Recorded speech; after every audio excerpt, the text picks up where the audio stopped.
வணக்கம் மக்களே. நம்ம கார்த்திக் கதையில ஏப்ரல் 12 என்ன நடக்க போகுது அப்படிங்கறத பத்தி இந்த வீடியோல பார்க்கலாமா? அதுக்கு முன்னாடி இந்த வீடியோவுக்கு மறக்காம லைக் பண்ணிக்கோங்க. நீங்க லைக் பண்றதுதான் எங்களுக்கு அடுத்தடுத்து வீடியோ போடுறதுக்கு ரொம்ப இன்ட்ரெஸ்டிங்கா இருக்கும். ஸோ மறக்காம லைக் பண்ணிட்டு இந்த வீடியோவை தொடர்ந்து பாருங்க. என்ன நடக்குது அப்படின்னு பாத்துக்கிட்டீங்கன்னா, நம்ம ஹீரோயின் வந்துட்டு அவங்க அம்மா வீட்டை விட்டு வெளியில போவாத அப்படின்னு சொல்றதுல சந்தேகம் வந்துருது. எந்த தாயாவது வீட்டை விட்டு வெளியில போகாத அப்படின்னு சொல்லுவாங்களா? அப்போ என் மேல ரொம்ப பாசமா இருக்கணும், இல்லைன்னா ஏதோ ஒரு உண்மை எனக்கு தெரியக்கூடாது அப்படின்னு நினைக்கணும். சோ இது ரெண்டுத்துல ஏதாவது ஒண்ணு அப்படின்னு நம்ம ஹீரோயின் நினைச்சிடறாங்க. உடனே நம்ம ஹீரோயின் என்ன பண்றாங்கன்னா, நேரா அவங்க அக்காட்ட போறாங்க. அக்கா கிட்ட போயிட்டு, அக்கா, அம்மா என்னைய ரொம்ப கண்ட்ரோல் பண்றாங்க அக்கா, எங்கேயுமே விட மாட்டேங்கிறாங்க. நேத்து நான் போனேன், ஏதோ எனக்கு லைட்டா மயக்கம் வந்துருச்சு, அதுக்காக இனிமே எங்கேயுமே போக கூடாது அப்படின்னு சொல்றது எந்த விதத்துல நியாயம்க்கா? அக்கா, அம்மா கிட்ட எடுத்து சொல்லுக்கா. அப்ப ரோகிணி சொல்றாங்க, இங்க பாருடி, அம்மாவை பத்தி உனக்கு நல்லாவே தெரியும். அம்மா ஒரு விஷயத்த முடிவு பண்ணிட்டா அதுல எந்த வித மாற்றமும் இல்ல. கண்டிப்பா அம்மாவை சமாதானப்படுத்துறதுக்கும் வாய்ப்பே கிடையாது.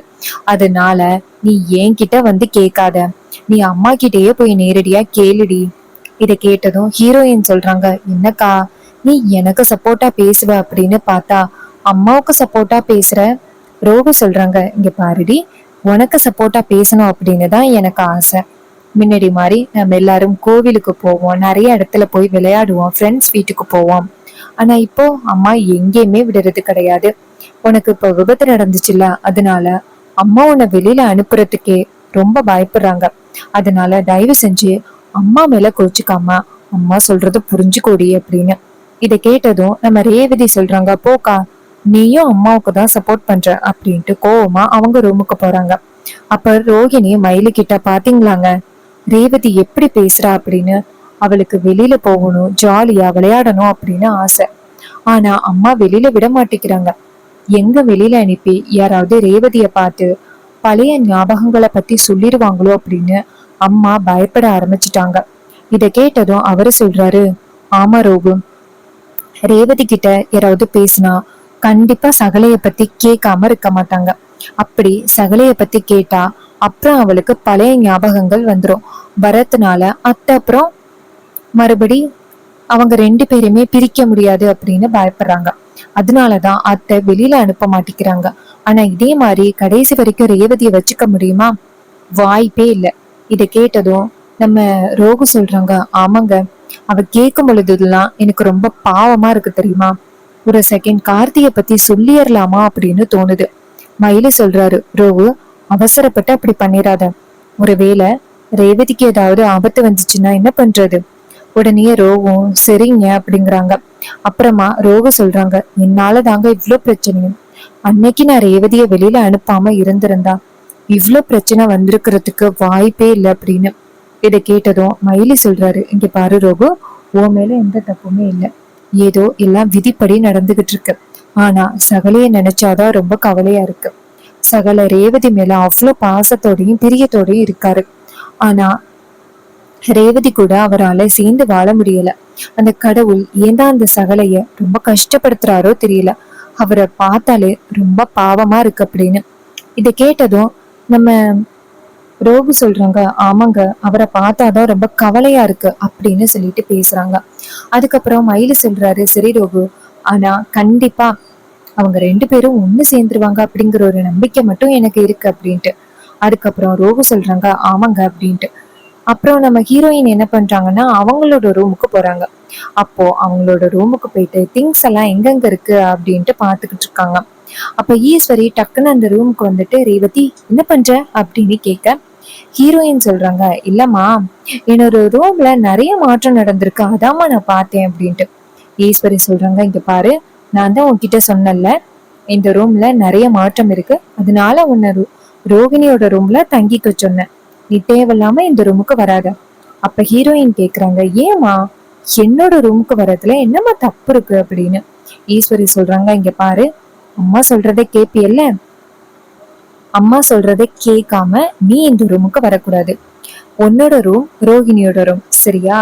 இதை கேட்டதும் ரேவதியும் சரிம்மா அப்படின்னு சொல்லிட்டு எதுக்காக அம்மா இந்த ரூமுக்குள்ள வரக்கூடாது அப்படின்னு சொல்றாங்க? ஒருவேளை இந்த ரூம்ல ஏதாவது இருக்குமோ? அப்படி இந்த ரூம்ல என்ன இருக்கு? நம்ம தங்கி இருந்த ரூம் தான், அப்படி இந்த ரூம்ல என்ன இருக்க போகுது? இந்த ரூமுக்கு வந்தாலே அம்மா அப்படி பேசுறாங்க அப்படின்னு நினைக்கிறாங்க. அப்போ நம்ம ஈஸ்வரி நினைக்கிறாங்க, நமக்கு தெரியாம இந்த ரூமுக்குள்ள வராளே, இவ ரூமுக்குள்ள வந்தா கண்டிப்பா ரொம்ப பெரிய பிரச்சனை ஆகிரும். இப்போ நம்ம என்ன பண்றது?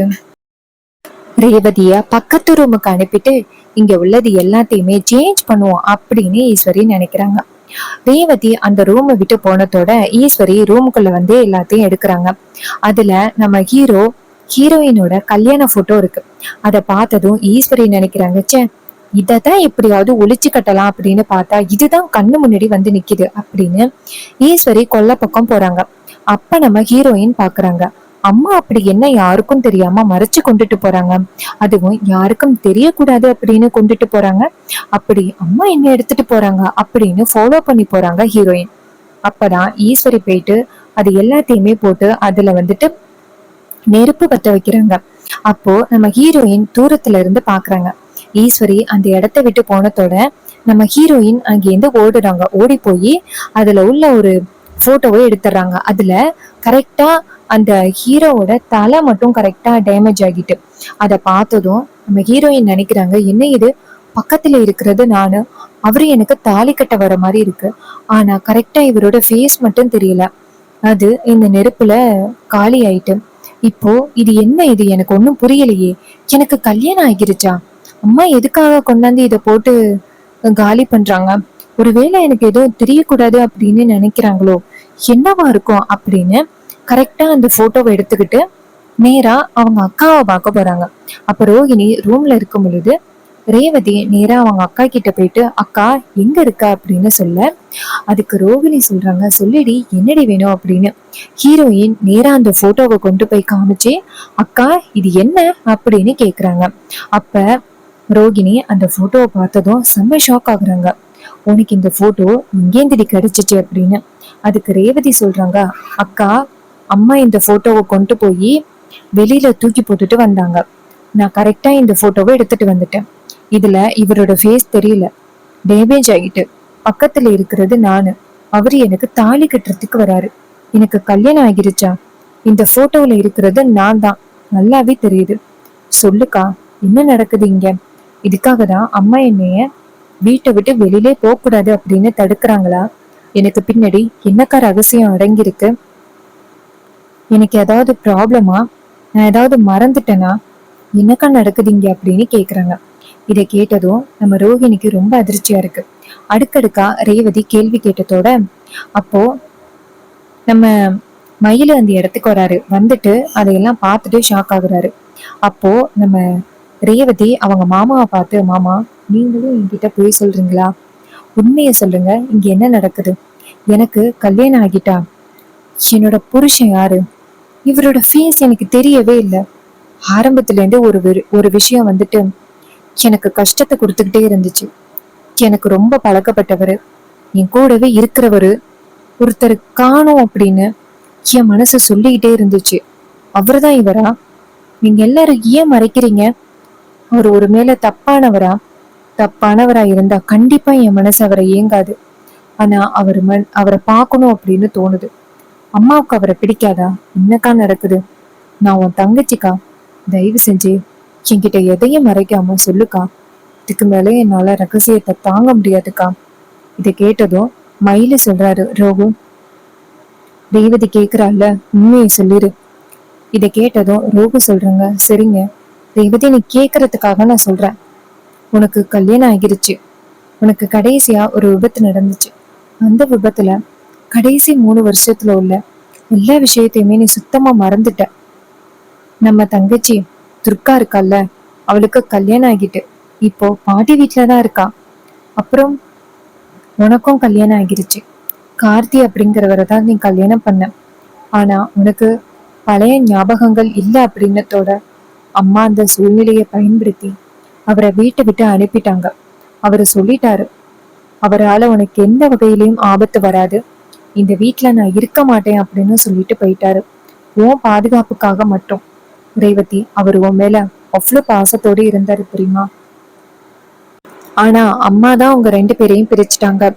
இதை கேட்டதும் ரேவதி ரொம்ப அதிர்ச்சி ஆகுறாங்க. என்னக்கா சொல்ற? அம்மா எங்க 2 பேரையும் பிரிச்சுட்டாங்களா? அதுக்கு ரோகு சொல்றாங்க, ஆமாண்டி, அவங்களுக்கு கார்த்திய பார்த்தாலே பிடிக்காது. நம்ம அப்பா இருக்காருல்ல, அவருடைய தங்கச்சி பையன்தான் அவரு. அதனாலதான் அம்மாவுக்கு பிடிக்கல. சூழ்நிலையை பயன்படுத்தி உங்க 2 பேரையும் பிரிச்சிடலாம் அப்படின்னு நினைச்சாங்க. இதை கேட்டதும் ரேவதி ரொம்ப அதிர்ச்சி ஆகுறாங்க. இவரு என் மேல எவ்வளவு பாசத்தோட இருந்திருப்பாரு. ஆனா அம்மா எங்க 2 பேரையும் பிரிச்சுட்டாங்களே அப்படின்னு ரேவதிக்கு ரொம்பவே கவலையா இருக்கு. அப்ப ரோகு சொல்றாங்க, இங்க பாரு, இப்ப கூட நீ போயிட்டு அவர் கூட பேசலாம். அவரு கண்டிப்பா உன்னை வந்துட்டு ஏத்துப்பாரு. நீ போய் பேசுறீ. இதை கேட்டதும் ரேவதி சொல்றாங்க, அக்கா, அம்மாவுக்கு தெரிஞ்சிச்சு அப்படின்னா கண்டிப்பா அம்மா ரொம்ப கோவப்படுவாங்களே. அதுக்கு மயிலு சொல்றாரு, இங்க பாரு ரேவதி, உனக்கு பழைய ஞாபகங்களை கொண்டுட்டு வந்தா உனக்கு பெரிய பிரச்சனை ஆகும் அப்படின்னு டாக்டர் வந்து எச்சரிச்சாங்க.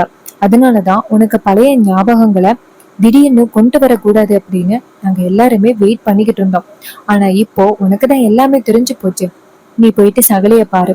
சகலைய பார்த்த அப்படின்னா கண்டிப்பா உனக்கு பழைய ஞாபகங்கள் வரத்துக்கு முழு வாய்ப்புகள் இருக்கு. இதை கேட்டதும் ரேவதி சொல்றாங்க, நான் கண்டிப்பா அவரை போய் பார்ப்பேன். அவரை கண்டிப்பா நான் போய் பார்ப்பேன் அப்படின்ட்டு ஹீரோயின் வெளியில வராங்க. ஹீரோயினோட கையில இருக்கிற கல்யாண போட்டோவை பார்த்துட்டு ஈஸ்வரி ஷாக் ஆகுறாங்க. ஈஸ்வரி ரேவதியை பார்த்து, ஏ ரேவதி நில்லு அப்படின்னு சொல்ல ஹீரோயின் திரும்பி பார்க்காம அந்த இடத்துல இருந்து போறாங்க. அதை பார்த்ததும் ரொம்பவே அதிர்ச்சி ஆகுறாங்க ஈஸ்வரி.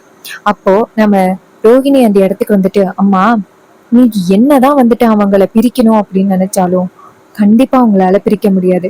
ஏன்னா ரேவதியோட காதல் அப்படி. ரேவதி அந்த அளவுக்கு வந்துட்டு கார்த்திய காதலிக்கிறா.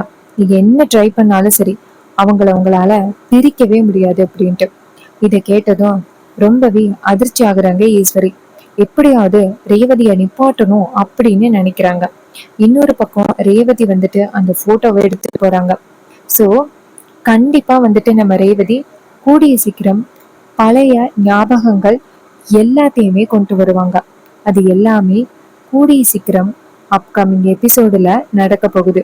இதே மாதிரி இன்னுமே அப்டேட்ஸ் நம்ம சேனல்ல நீங்க தொடர்ந்து பார்க்கணும் அப்படின்னு நினைச்சீங்கன்னா சேனலை மறக்காம சப்ஸ்கிரைப் பண்ணிக்கோங்க. பக்கத்துல உள்ள பெல் ஐகானையும் கிளிக் பண்ணி ஆல்னு செட் பண்ணிக்கோங்க. அப்பதாங்க அடுத்தடுத்து வீடியோ போடும் பொழுது உங்களுக்கு நோட்டிஃபிகேஷன் வரும், பார்க்கலாம். ஸோ நம்ம புதுசா ஹேர் கிளிப்ஸ் அண்ட் அக்சசரிஸ் வச்சிருக்கோம் அப்படின்னு உங்களுக்கு தெரியும். எல்லாமே டிஃப்ரெண்ட் கலர்ஸ் அண்ட் டிஃப்ரெண்ட் டிசைன்ஸ்ல அவைலபிளா இருக்கும். எல்லாமே அஃபோர்டபுள் ரேட்ல உங்களுக்கு கிடைக்கும். அது மட்டும் இல்லாம நம்ம சப்ஸ்கிரைபர்ஸ்க்காக ஜஸ்ட் 5 rupees அண்ட் 10 rupees வரைக்கும் ஆஃபர் கொண்டு வந்திருக்கோம். இந்த ஆஃபரை நீங்க மிஸ் பண்ணக்கூடாது அப்படின்னு நினைச்சீங்கன்னா கமெண்ட்ல வந்துட்டு ஹாய் அப்படின்னு மெசேஜ் பண்ணி ஆர்டர் பிளேஸ் பண்ணுங்க. நீங்க ஹாய் அப்படின்னு மெசேஜ் பண்ணீங்கன்னா இந்த ப்ராடக்டை எப்படி பை பண்றது அப்படிங்கறத பத்தி உங்ககிட்ட நான் சொல்லுவேன். அண்ட் நீங்க இப்ப பார்த்துக்கிட்டு இருக்க இந்த பூச்செடியோட பேர் என்னன்னா சுண்டைக்காய் செடி. சுண்டைக்காயில இப்பதான் வந்து ஃப்ளவர் வந்திருக்கு. இதுல இருந்துதான் சுண்டைக்காய் வரும். இந்த சுண்டைக்காயோட நன்மைகள் என்ன அப்படின்னு உங்களுக்கு தெரியுமா? கமெண்ட்ல சொல்லுங்க. தேங்க்ஸ் ஃபார் வாட்சிங். நெக்ஸ்ட் வீடியோல பார்ப்போம்.